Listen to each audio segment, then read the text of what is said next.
312,000 new jobs and the Fed caves. What's wrong with this picture?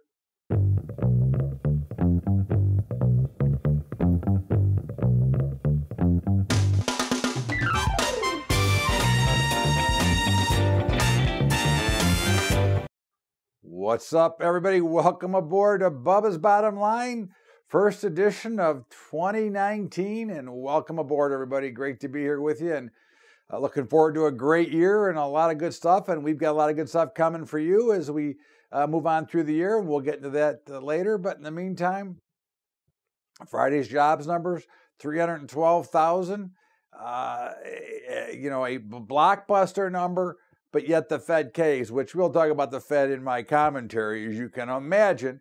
But again, what is wrong with the picture? What is wrong with the picture that last week Steve Mnuchin felt compelled to have to tell us that everything was okay, that the banks were on solid footing, which we don't believe. Maybe you believe, but I don't believe they're on solid footing. I believe that once again, the banks are extremely over-leveraged. We've already seen some banks, non-U.S. banks, but some banks around the globe that are having some trouble. In fact, in Italy, the ECB has taken over one of the banks in Italy because of their problems.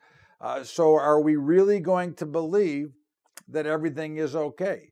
Again, the jobs number was great. I have no problem with the jobs. The wages were better. So we're seeing some improvement, but does that mean that everything is all clear and that the selling in the market is over?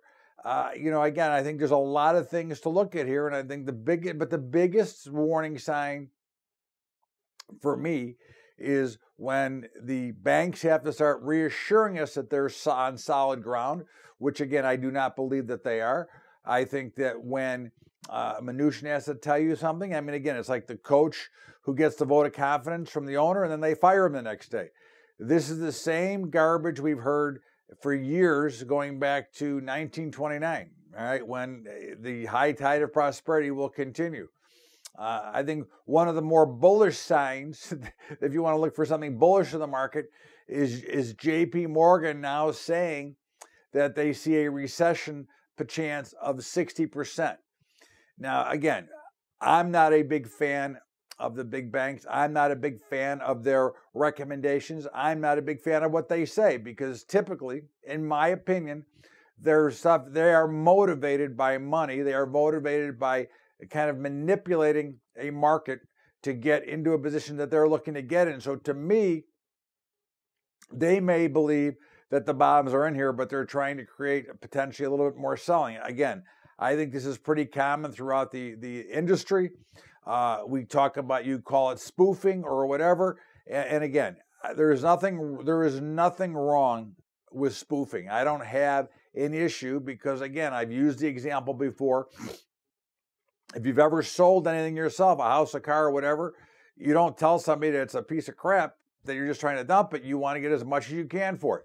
So, but again, I'm always leery when I hear these big, bold predictions. As we talked about, about gold, about oil going to, 80, 90, 100, 120 when it was in the 70s. And we kept saying, no. And of course it did collapse. And again, this is something when you get to check out the books of others that you finally find out that that is correct.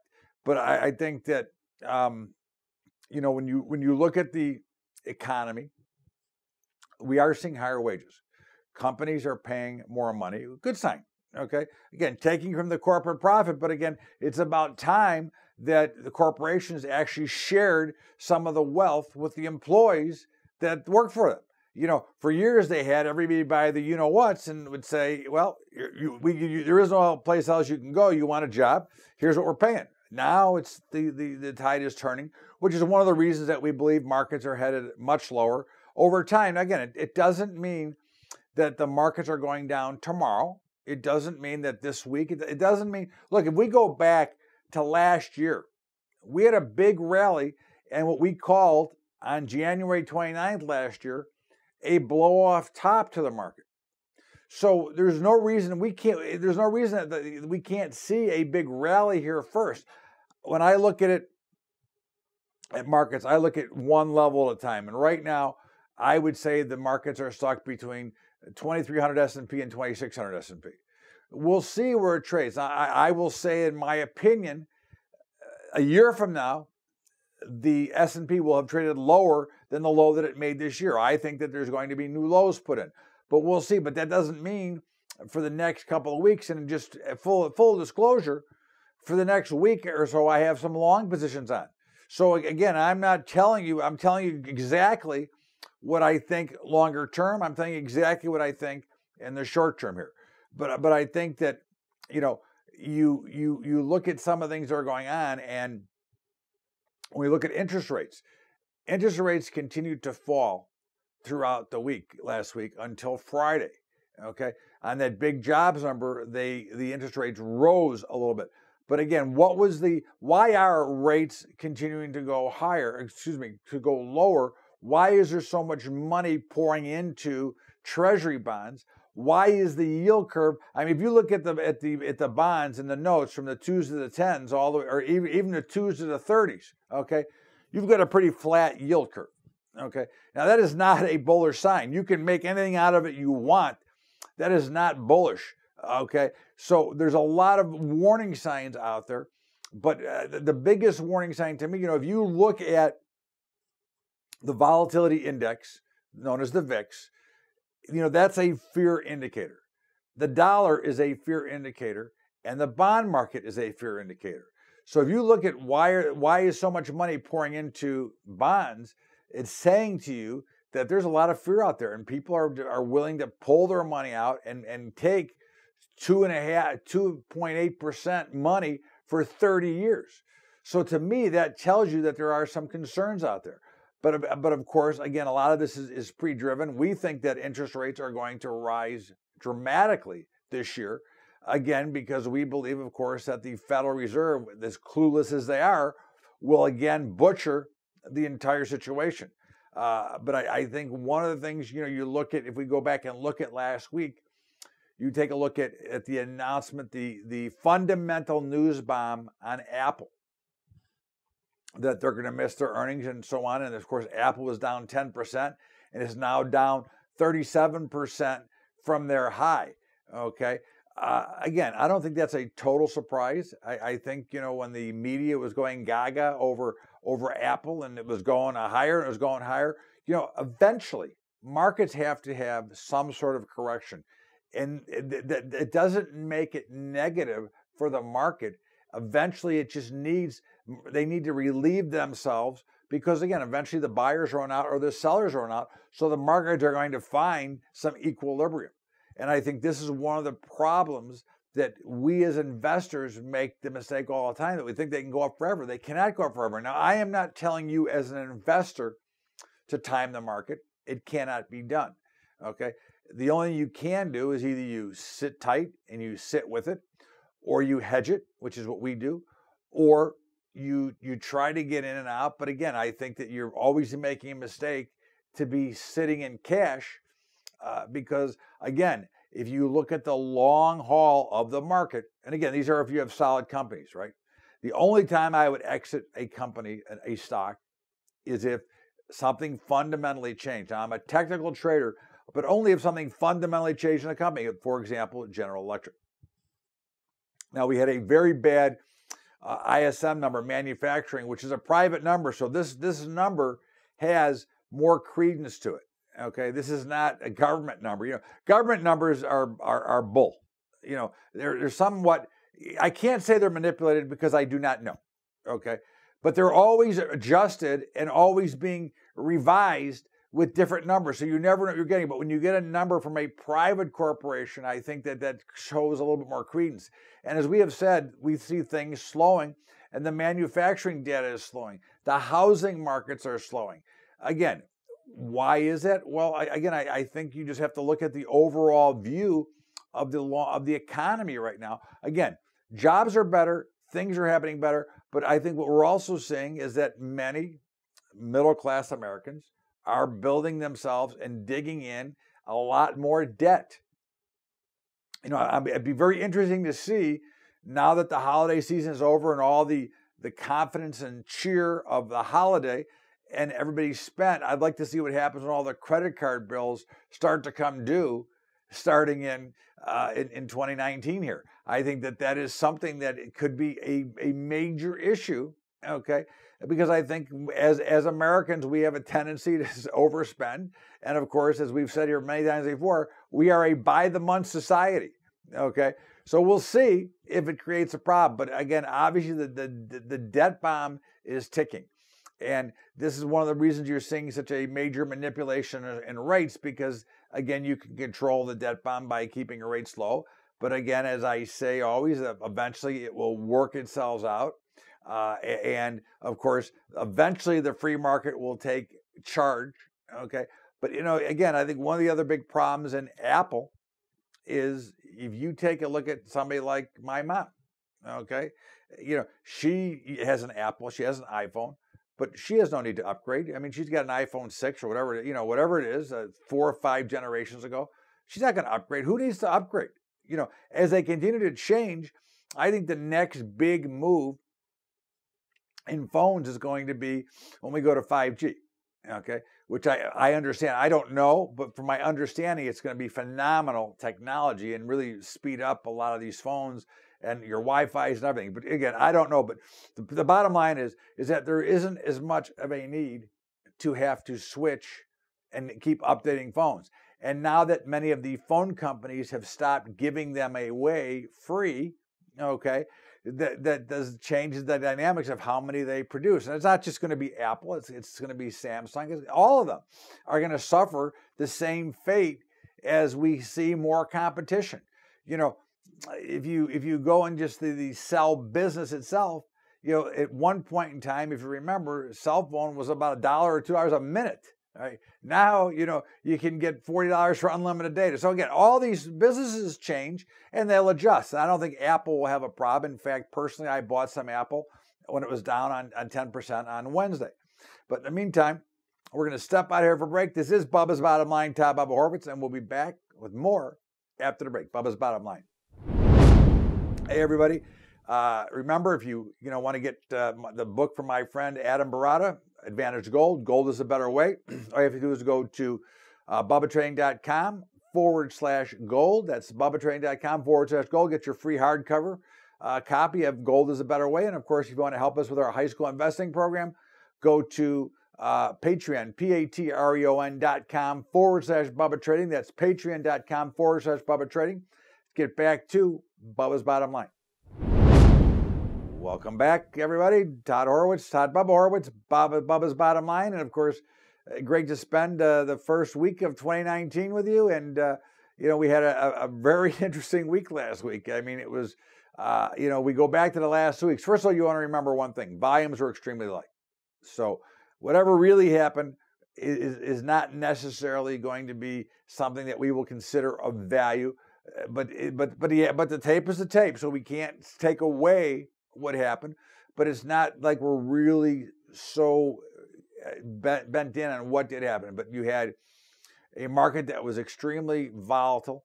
Okay, you had the Dow down on Thursday 600, you had it up 700 on Friday on the huge jobs number, which was a little bit surprising. Of course, the fact that Fed Chair Powell caved and was with his two best friends, Janet Yellen and Ben Bernanke, which we will cover more in our commentary. But of course, he sent out a ton of dovish talk, and again, I don't get it, but we'll get into it. But we had you had the bond market, as we talked about earlier, continued to rally. It did go up and make new highs. Now it did come off quite a bit on Friday. And I think that's probably the top. I think you're going to see a similar action and movement in the bond market as you saw in crude oil. Again, I firmly expect rates to explode to the upside. I think that this is the last-ditch effort, and we'll see how that plays out. But I think it's something that you have to recognize and understand that the command and demand for money is going to push these markets higher, and no amount of manipulation and fear tactics from the president and from Mnuchin, who's trying to do things. I think none of that's eventually going to matter. I think eventually the free markets do what they always do. okay? Because eventually the free market will win out until then, but until then we'll have to sit back and wait. You had oil had a little bit of a bounce. You know, we got down to the 42s in oil. We closed the week around the 48 level. And again, you should never be surprised when the markets bounce from a certain level. You know, again, we said this earlier, they're not going straight down. I think we see oil going into the high 30s. That would be my target. Now, for those of you who use oil, okay, that need to hedge oil, certainly, as I've said, even starting at 50, I would hedge a little bit part of my position because, again, if you can define your usage costs when you're putting together your marketing plan, then you're putting yourself in a better position, so then you can assign cost to it. We can wait. We don't do it all. Again, I wouldn't just do it all randomly here. I would wait and see. But certainly, if I did 20% at 50 and did 20% at 45, I'd do another 20% at 40.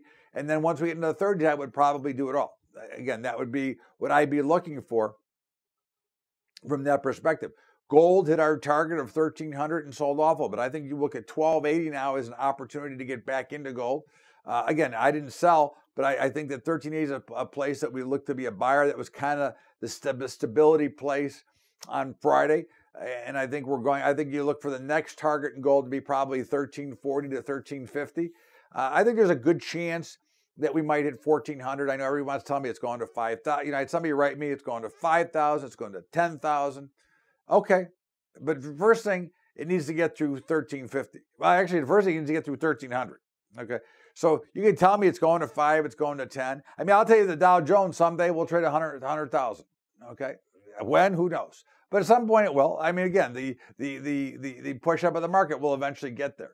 So, you know, to make a ridiculous call of 5,000 gold now, okay, just to create a headline is ignorant. I mean, just, you know, can it get there? 100%. Is it getting there? Well, I don't know. It's still got to, the high is 19 and change. So until it gets there, I don't have to worry about 5 to 10,000, right? So in the meantime, you know, you've got, we saw a reasonable market, a reasonable action in the grain markets last week. You know, we've been bullish grains, and of course, you saw them all come down to some support levels, and we're now all pushing. Corn and beans are pushing up against resistance. Okay, now again, I wouldn't be surprised if they continue to churn here. We're looking for a big first quarter in the grain markets, and wheat held the bottoms. But I think what you look for here is for opportunities to buy. I think this is really where we come down to. This is the opportunities that we look for, again, based on the technical, based on looking at a chart. To me, these are great opportunities to step in as they pull back. I'm not going to buy them here. I mean, I'm already in, but I'm not going to buy new here because we're up at the top. I think you wait for a little bit of a pullback, and that's what your opportunity is. You take a look at the meats, the protein complex, and of course, you see the same action. You had feeder cattle get to 150, which is our top side target. Now it's back down to 145, and our bottom, which is our bottom. So here we'd be looking for a spot. If it holds the 143 to 145 level, we'll be looking to be a buyer. We thought that live cattle would make new highs. It did, and it's pulling back. We would look to be a buyer around 121. Hogs, as long as it holds 59 to 60, we're going to be buyers. And of course, all of those things happen based on the footprint that the market leaves. And again, I'm not saying that it always works, but that at least if you recognize and give yourself an opportunity, you will find that you have the best opportunity to succeed. Okay, the cryptocurrencies continue to kind of churn, but they're looking fine. Again, as much as everybody wants to bash them, and again, I'm not telling you to go take all your money and put it in there. I'm telling you the same thing I tell you every week or every other week, and that's treat it as a dinner and a movie type of speculation trade, that you're gambling a little bit, that you've got a chance. That's all I'm telling you right now, because it's really hard to identify which will survive out of them. But you can see by what's going on in the overall, in the general markets and what's going on with the currencies, that there is a real need and a real demand here, and it's only being held up by the central banks around the globe, by a lot of the people that have not been able to prepare themselves to get involved yet here. So I think that says to me that we look for some great opportunity in the crypto space. Again, you cannot go all in here. You have to wait until, right now there is not enough places to really protect and hedge yourself. So you can only go in here with very little bits of money. But again, little bits of money in a new idea, very similar to the internet, could be a dramatic payoff. So I think that that's something that you want to look at and should be looking for if you want to play in this space. And I don't recommend for anybody. I just tell you what I'm doing. And I think that gives you a better idea of just what I'm looking to do with the whole thing. And I think, there's a lot of things that I think are starting to crack throughout this government shutdown. I mean, for me, I hope they say I'd like them to say shut forever. Okay. Again, we've got this, this deep state crap going on. There's so many bad things that go on underneath the surface here. And I think this is one of the things that I have respect for the president. Okay. And that is simply that he is not a member of the deep state, in my opinion. In my opinion, he's a straight up guy that his interest lies in what's best for the United States of America. That's my opinion. Again, you can dispute with me if you want, but don't be a troll and don't waste your time with ridiculous comments, because to me it's a waste of time. Okay, I'm giving you my opinion. That's simply it, and I'm not interested in arguing with anybody about it. In the meantime, I want to know, when this is going to happen, and I think you're going to find a lot of things that are going to start to pop out here as we get more into the technology age. There's more information around, and there's ways to get it. And I think there's going to be some pretty big things going to come out this year. And I think you're going to find out that Jason Chaffetz wrote a book, The Deep State. I think that was just the tipping point. I think there's a lot more coming from that, and I think we're going to find out a lot of things that maybe we might find shocking as we go into it. But I really want to know is we talk about this almost every week. When the markets were down, there was outrage about the high frequency and algorithm trading. When the markets were up, I want to know, where's the outrage? How come nobody says or gets outraged when the markets go up with high frequency trading? I guess it's just a one-way deal. I find it always interesting, okay, that there's a lot of outrage when the market goes down. And I've heard reference to 1987. Well, fortunately, in 1987, I actually traded. I was on the floor in 1987. And it wasn't the program trading. It was the sheer panic of selling. And the only difference today between today and 1987 is A, we have circuit breakers, and B, everybody can push the button so fast at home, it changes the whole dynamics. It had nothing to do with the algorithms, the high frequency, the headlines. That's a crack. And this is going to be our step out for a break and come back with my commentary. This is Bubba's Bottom Line. Todd Bubba Horwitz. We're going to step out here for a break. We'll be right back with more in my commentary. Bubba's Bottom Line. What's up, everybody? Again, if you want to help us with our high school program, go to Patreon, patreon.com/Bubba Trading. That's patreon.com/Bubba Trading. If you would like to get a copy of Gold is a Better Way from my friend Adam Barata, at Advantage Gold, just go to bubbatrading.com/gold and you can get your free copy of the book. In the meantime, let's get back to Bubba's Bottom Line and my commentary.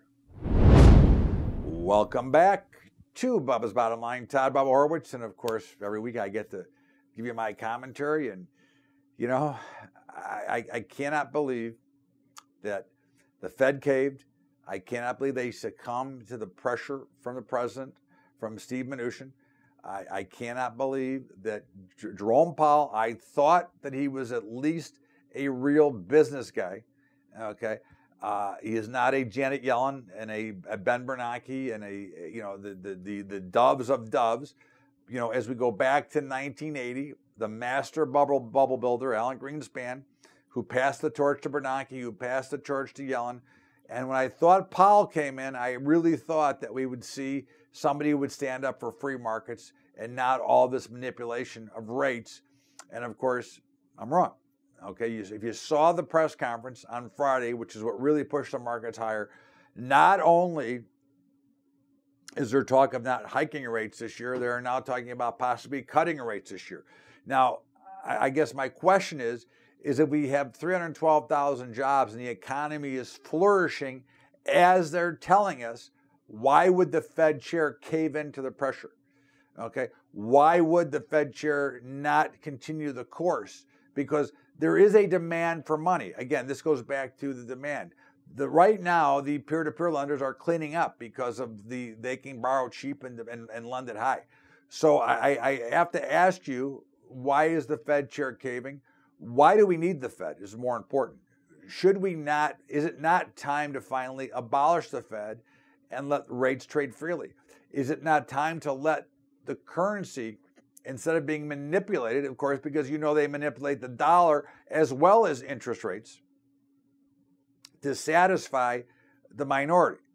And I think that it's about time that we get away from this and we get somebody, a market that determines its own asset class value versus the fact that you have one person making basically the decision. Yes, it's a private corporation, but clearly influenced by the pressure from the White House.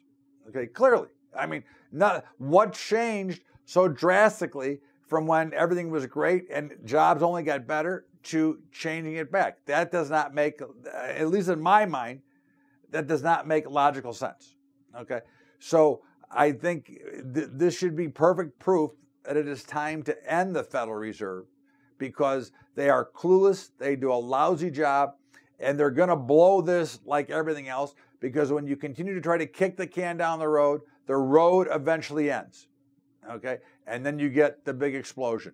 And all we're doing here is staving off the execution, because for some reason, our Fed chair does not want to allow free markets to trade.